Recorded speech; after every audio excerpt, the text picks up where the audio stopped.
আসেন।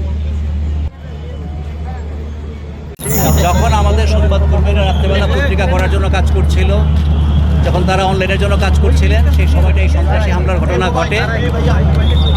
শরীফ ওসমান হাদির দুঃখজনক মৃত্যুর ঘটনাকে কেন্দ্র করে আমাদের বিশ্বাস করার যুক্তিসঙ্গত কারণ আছে যে পরিকল্পিতভাবে একটি স্বার্থান্বেষী মহল এই সংগঠিত আক্রমণটি চালিয়েছে। আমাদের সাংবাদিকেরা জীবনের ঝুঁকিতে ছিলেন, প্রচণ্ড নিরাপত্তাহীনতার মধ্যে ছিলেন। তারা বাধ্য হয়ে পত্রিকা প্রকাশ না করে সাংবাদিকতা আমাদের অফিসের কাজ সমাপ্ত রেখে তারা চলে যান এবং গত 27 বছরের প্রথম আলো প্রতিষ্ঠার পরেই প্রথম আজকে আমাদের পত্রিকা প্রকাশিত হয়নি এবং আমাদের অনলাইনও বন্ধ আছে কাল রাত থেকে।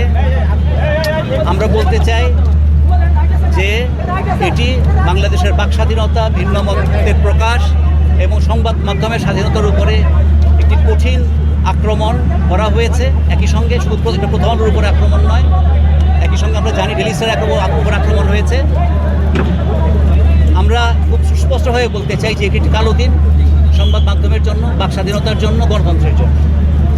আমাদের বিশ্বাস করার যুক্তিসঙ্গত কারণ আছে যে আগামী নির্বাচনকে পথভ্রষ্ট করার জন্য এবং বাংলাদেশের ভাবমূর্তি, বাংলাদেশ সরকারের ভাবমূর্তি আন্তর্জাতিকভাবে এটাকে নেতিবাচক করে তোলার জন্য, ভাবমূর্তি ক্ষতিগ্রস্ত করার জন্য এই ঘটনাটি ঘটানো হয়েছে।